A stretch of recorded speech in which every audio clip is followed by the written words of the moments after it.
All right, and welcome back. When we last left off, we had finished up the PRD, which is just our description of the project, what the application needs to do, how it's supposed to work, all that good stuff.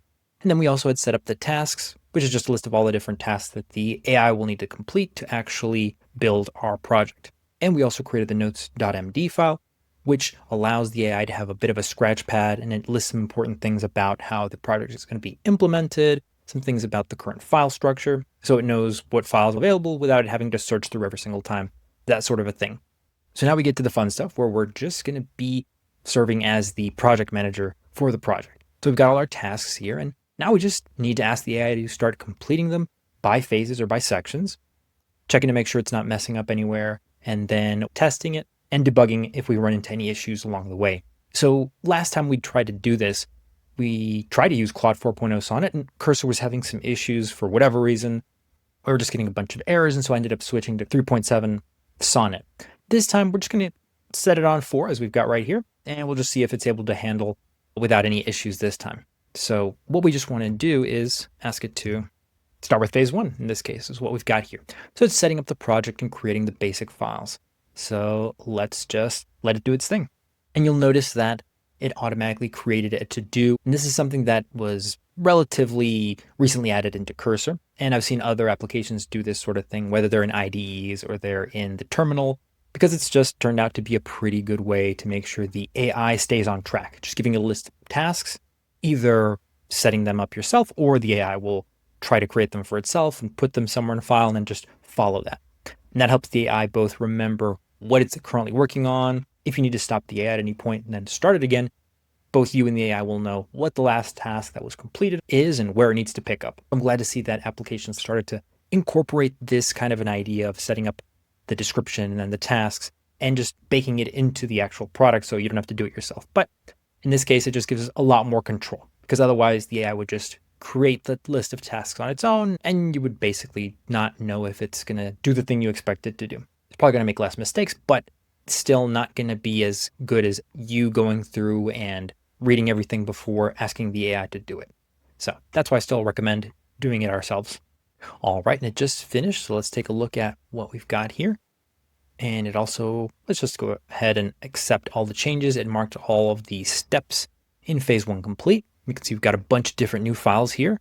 And let's look at the summary. So it created the product structure, organized the folder, static assets, templates, Flask application skeleton. It built the Flask application skeleton. Okay, I'm going to assume that's right because I've never used Flask before. And then it also created a requirements.txt for all the different libraries we're going to need. And here we go. So here's our basic web page where our application is actually going to live, and the CSS files and the JavaScript files, and some documentation, which is under README. So this is basically just going to be a description of how to set up the project, how it works, how to run it on your own machine. And then, okay, just a summary. It updated the project structure. And so it says, application is now ready for phase 2 development, and you can now run the application locally with these commands. So we'll do that and fire it up and see what it looks like. So I'm just going to install the requirements and run the application. Oh, here we go.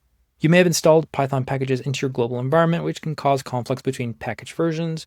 Would you like to? Okay, yeah, I didn't notice, but so to run Python projects, what you're really supposed to do is not install the different packages globally so that they're available for all the different projects, but you create like a virtual environment. So it's like a folder, and you install the different dependencies in there. And so that way you can isolate the different libraries from the different projects. And that just makes it a little bit cleaner and easier to manage different versions of different libraries if you need to do that. So we didn't do that, and it appears that Claude did not do that either. So we're going to need to do that. And I'm just going to see if Claude 4 can just do that for us. All right, so Claude 4 just set up our virtual environment and is installing all the different packages that we're going to need for the project. Now it's setting up our Flask application. We're going to keep all the changes. And it seems we are running our server locally. So let's open that up and see what it looks like. And here's what it looks like. So, okay, Japanese Podcast Translator. Here's where we put our API keys for OpenAI, for Anthropic. This is for the translation, where we add our audio files and then upload and process. Okay, pretty good. Basically, this is all we really needed. So this is looking pretty good. We could obviously hide this behind some sort of a configuration icon so they're not just here. But this is just for our personal use, so it doesn't really matter that much. We might also swap the order around because once we've added the keys here, we don't really need to have them up top. Also, if you recall, when we set up the project, it said it wasn't going to store our API keys. We might want to change that at some point. It might be annoying depending on how often you want to translate all these different podcasts. You might do them in a batch and then it wouldn't really matter. But if you're doing it very regularly, inputting your API keys every single time is probably going to be annoying. So we will want it to save them. But for now, so far, so good. Let's continue. And one last thing I just tested is dragging and dropping a file in here. And it did actually update it with the file size and the file name. So far, so good. Now let's ask it to continue with phase 2, which is supposed to give us our core backend functionality, actually handling the file uploads, the entire pipeline, it seems. Yeah, this is the entire pipeline. So this is what's going to do the translation, parsing the sentences, the generation of the audio files, all that good stuff. So let's just ask it to continue. All right, so it's now just wrapping up phase 2. We're going to go ahead and keep all the changes here and complete all the tasks. Let's take a look. It set up the backend service architecture, all the different services we're going to need for transcription, sentence parsing, translation, text-to-speech, combining all the different audio files, and then here the processing service is the main orchestrator managing the complete workflow. And then it just breaks down all the different steps. Okay, so far looking good. All right. And here is the updated project structure, all the different new services that it's added to our project, and it's ready for testing. Okay, so it seems we can now actually test with a file and enter our API keys, watch the real-time processing progress, and then download the file. So it's interesting because we're only on phase 2 and it seems to be working, but you'll notice that in phase 3, it was actually supposed to up a simple form for the API key input and then implementing basic file upload interface. It already seems to have done that, which is kind of interesting. I don't know what happened there or if it means something else. So there was some sort of misunderstanding somewhere. I don't see any other completed tasks, and it seems to have followed the plan. So I'm not quite sure how it managed to get ahead of itself this time, but we'll see. If that's the case, when I ask it to complete phase 3, it'll see that it's already done those things and just mark them as complete, and that should be the end of that. Still kind of interesting how it managed to do that. I'm not sure if it's the model, which I would imagine. I don't really use the Anthropic models too much when I'm inside of Cursor. I tend to use the Google models. I've just been better about following instructions more to the letter than the Anthropic models, but I guess we'll see. So now what we need to do is get our Anthropic and OpenAI API keys. We've got our test file all set up from the previous attempt to set this project up, and then we'll just test it. So let's go ahead and get those keys and set it up.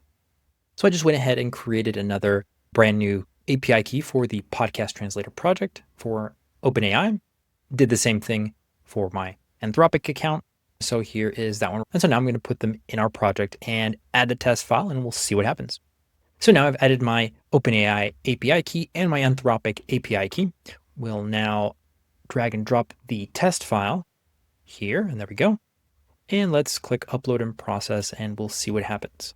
Okay, and we got our first error. So let me just copy the text here and jump back into Cursor and see if we can't figure out what's going on. All right, now I'm just explaining the error. I tried to test an MP3 file, but got this error when clicking upload. So I'm just going to include it here, and off it goes. We'll see if we can't figure out and debug it itself. And actually, I just realized I did need to copy it because it has access to the terminal and it's running the server itself. It can see all the errors that the site generates. So even better. So now let's see what it actually figured out. Okay, so it suggests that there might be a compatibility issue with the Anthropic library, which is the one we're using for translating. So let's see. What's it going to do? Maybe update the requirements document, the package to the latest version, see if that fixes it. So it seems apparently that we were just using an outdated version of the Anthropic library. There was some sort of compatibility issue. So it just updated it and restarted everything. So let's give that a second go. All right, we'll just try it again. And there we go, processing status. Nice, and it's broken it up into all the different steps. And I guess we can actually jump into the terminal in Cursor to just follow along to see what's going on under the hood. All right, so now we can see that actually stuff is happening inside of our application. And so now we're just going to let it do its thing for a little bit. If it gets snagged anywhere, then I will let you know and we'll debug it as it happens. All right. And we ran into a slight issue. The uploading was taking a really long time, and I thought that was weird. So I just asked, it was taking a long time. Is it actually going to the right API? And that maybe we weren't actually uploading the file correctly. And it created a little test file. It asked me for my API keys once more just to test everything. And it worked pretty fine with the test, transcription, translation, and all that. So we had some sort of an issue actually with Flask, some sort of an in-memory job. Basically, we just need to refresh everything and it should work. So we'll do that again. All right, I've put my API keys in once more. Definitely gonna have to ask to save these because I'm having to do this every time I test. So that's quickly becoming annoying, but not a problem. All right, here we go. Once again, uploading file, and we'll just jump back into Cursor and see what's going on. All right, there we go. And so as you can see right here, it's basically checking for the status after uploading. And let's see what we've got here. Now it's hitting the OpenAI transcription service, actually giving us a response. Okay, transcription completed successfully, 3,227 characters. Now it's going on to the sentence parsing service. I did not actually look at how it's going to do that. It would probably be a good idea to check that. Sentence parsing complete, found one character. Okay, found one sentence. Fantastic. So this is looking really good, really promising. And now it's just moving on to translating. Okay, so again, this is where we ran into an issue with the prototype where the sentence parsing was really the thing that was holding us back. Everything else was working pretty much exactly as expected. So that's probably where we're going to have to focus a little bit just to make sure the sentences are parsed and it doesn't get confused and thinking it's one giant sentence. Okay, and also we ran into an issue here with the audio processing service as well. Not quite sure why that happened. We'll see in just a moment. Yep, and on the page it gave us that same error, so at least that's nice. Audio processing failed, translation failed. Okay. All right, so now let's ask it to debug this and try and help us figure out where the issue is actually arising from. All right, just letting you know we ran into another error. This time it seems to be coming from the translation service, and because it already had access to the terminal context, it'll be able to read the messages and figure out where to start. All right, sentence parsing and translation logic. It's treating the entire 3,227 character transcription as one giant sentence instead of breaking it into proper sentences. So it's figured out the issue on its own, what we just saw as we were going and reading the terminal output. The translation failure, the translation API called it, but the response parsing failed, resulting in 0 successful translations. Okay, so now it's going to fix the two issues. Let's just click in and take a look at what it's actually going to do. Right now, it's actually going to try and turn the entire transcription into little chunks or just sentences. And it's going to use punctuation to try and split this. Line breaks as well. And then if no breakpoints found, split by character count, which is an interesting approach, not one that I would recommend, but we'll see what happens. So it's grouping the words in little chunks, then trying to break up those chunks based on punctuation, and also setting up some other rules in case the length is too long. It'll try to break them up into smaller sentences. So yeah, let's just give that a try now. Let's see. All right, added the API keys, gave it our audio file, upload and process, and let's see what's up. All right, and off it goes. All right, while I waited, I went to get a glass of water, and it's almost finished. So far, it's performing better than I expected. We ran into some hiccups, but now it's at the stage of combining the audio files, and there we go. Okay, so we've got our two versions. Nice. I do actually like the, I'm just laughing because I'm looking at the sentences. It got 2 sentences, which is, I don't know if it's actually referring to the versions or it's literally 2 sentences, which means the sentence parsing did not work at all. It was, I guess, it managed to split the sentence into 2 sentences instead of 1, which I guess was enough so that it didn't hit the limit and the thing didn't crash like last time. So let's actually get the audio files and we'll see what it did. I'm going to put them in here. No, it's all Japanese. And it's several sentences. Let's jump a little bit ahead. Yeah, about 6 minutes in. Yeah. So we're pretty close. We're so close. The issue again is with the sentence parsing. So let's jump back into Cursor. And actually let's jump into Cursor, but actually let's see if somebody has figured this out, just so that we could just copy their solution for how to parse something like a podcast. So let's just open up ChatGPT and ask about what's a good way to parse a transcription taken from natural audio like a podcast. I'm trying to take a transcription of a podcast and parse it into sentences. What's a good way to do that with Python? We'll see what it says. Okay, so if your transcription already has punctuation, you can use the NLTK or spacey for robust sentence. Okay, so we've got two different options. These are just Python packages we could use. We could maybe just try this first one, see how that goes. Handles edge cases better. No idea about which one is more recommended. If your transcription has no punctuation, so that's a good question. That's common in raw transcripts from Whisper or other STT models. So that's speech to text. In that case, you'll need machine learned sentence segmentation. So option A, Whisper plus punctuation models. What are punctuator models? They're models like deep multilingual punctuation that restore punctuation. Okay.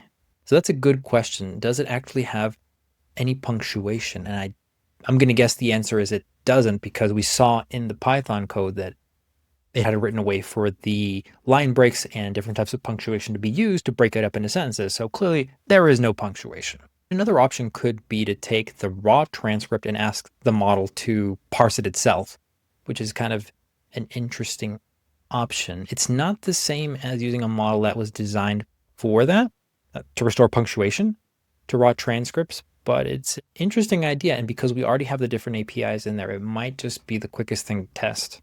So let's jump back into Cursor for a moment. That seems like a relatively easy way to just ask the OpenAI model to just take the raw transcript and parse it as it makes the most sense. It is a large language model. It should be able to broadly figure out where the punctuation should go instead of using a specialized model that just does punctuation. So let's try that now. All right, so now I've just added a little bit of text here. We have explained that we have an issue with the sentence parsing. It's not splitting up the sentences correctly.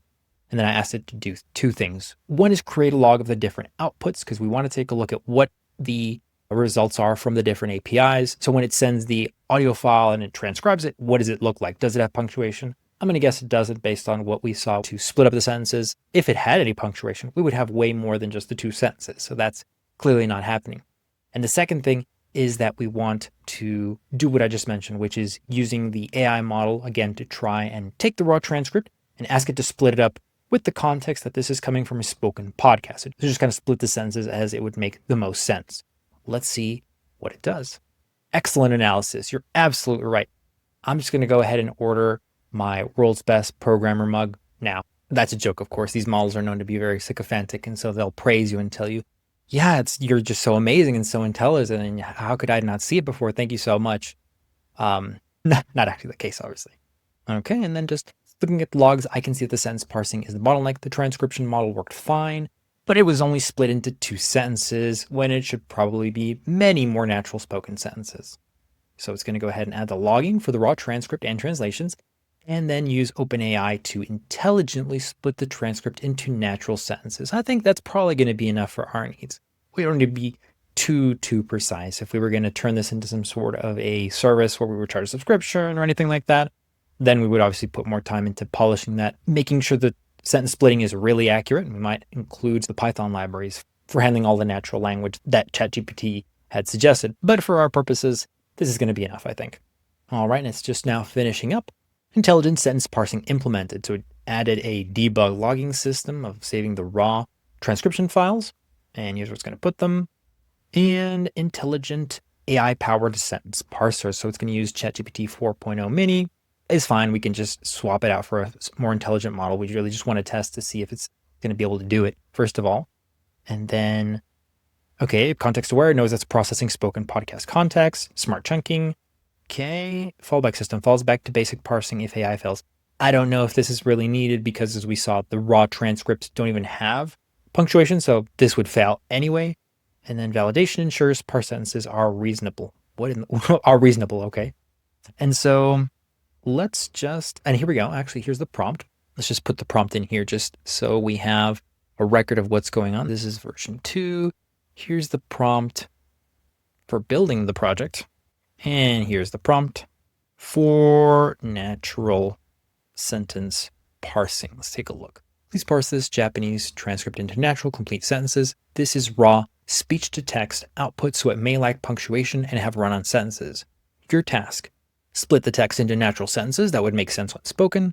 Each sentence should be a complete thought. Keep the original Japanese text exactly as it is. Aim for sentences that are 10 to 30 words long when possible. and consider natural speech patterns and pauses. Looks pretty good to me. Okay, so it's ready for testing. Now let's just keep all the changes. And now we've got our debug file, so we can take a look at what's actually going on under the hood instead of just looking at how it's waiting for a response from the different services. So let's jump back into this and try it again. So we just added the audio file once more and off it went. And hopefully we'll see a much better sentence parsing step than just splitting the entire podcast into 2 sentences. And just looking at the logs, I think we have success because it got to the intelligent sentence parser service and it parsed the chunk into 123 sentences. So that sounds much more reasonable than just the 2 sentences. So far, so good. And while we're waiting for it to finish, we can take a look at the outputs for the raw transcription. So you can see it's just one giant sentence and there appears to be no punctuation at all. There is some spacing, so we would have been able to use that. For whatever reason, it didn't work, but probably it still wouldn't have been as accurate because it might have just been pauses with the way that the person was speaking. So it doesn't necessarily mean it was a full thought. And then if we look at parse sentences, here's what we got. And this looks much more reasonable for a sentence length. So looking pretty good. All right, and we're almost there. We're at batch 25 out of 29. I wonder how it's actually grouping the batches because clearly there are way more sentences. And that's generally a good approach when using these different APIs. It would be insane to send one sentence per request. We want to batch them up. But I am curious as to how it's actually batching them. And couldn't we just get all the sentences in on one batch? That might be enough. So this seems pretty inefficient. We can obviously fix that. But really, we're just trying to make it work right now. Make it work first, make it better later. All right, and it finally finished. And as you can see, it took quite a while. It took 1,357 seconds, which is around 22 minutes. So the bottleneck here is going to be the actual text-to-speech, because I remember the first time that I did this project, I did not use an API. I used the built-in operating system text-to-speech, and so it was very fast. So hopefully the quality is going to be good, but yeah, this is just way too slow. We might end up having to switch to something that runs locally because that's just ridiculous, right? It makes sense. I guess it takes as long as the audio takes to be spoken. So if it's 10 minutes and we need to generate sentences in English and in Japanese, doubles the time, 20, something around like 20 minutes. So that makes sense. Also, what's up with translation success? I'm not sure what that means. Did some of the translation requests fail or something? I guess we'll find out. Let's download these 2 versions and give them a quick listen. All right, it actually did it. Nice. So that's version A. Excellent. Okay. So I like the audio. Unfortunately, that's just a little too long for me.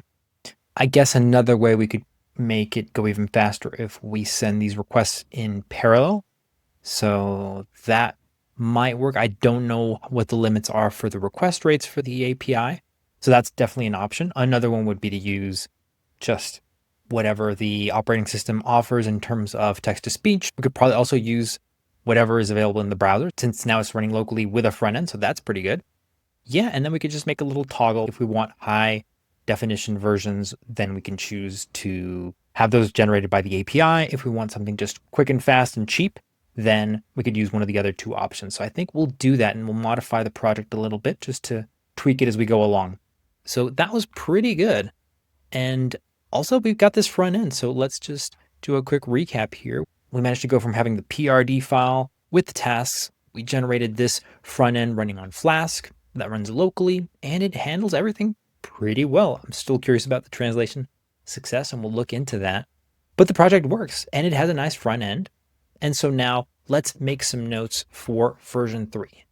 Not quite version 3 because we're really going to be building on version 2. So let's maybe call it version 2.5. And maybe we can mention here, add a little update so we know for posterity what happened here. Worked well, had some issues, but in the end, managed to run the entire pipeline successfully. The bottleneck here is the high quality text-to-speech output using OpenAI model. We also want to have a way of saving the API keys so we don't have to input them every time we open up the page. All right, so I just added a couple of notes here. the main bottleneck here is the quality of the text output. They sound great, but unfortunately, it just takes a little bit too long for my liking, and I don't need that high level of quality. Again, these are being generated from text, so we're already missing some of that nuance from the original audio.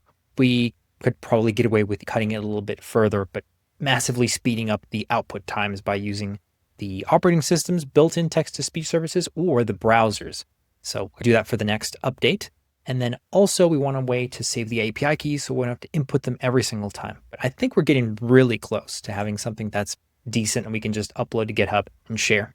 So I think that's it for this video. There's a lot of stuff we can get into, but I think the main functionality is almost there. And really, actually it is there. What we want to do is optimize it because right now it's just, at least for my liking, a little bit too slow. I want to add that option and then also probably put the place where you put the API keys in some sort of a settings section. And we can also then add a toggle if we want high definition output with a text to speech model like OpenAI's, or if we want to just generate something that's maybe a little bit less high quality, but a much, much faster. So we'll do that in the next video. So I will see you then.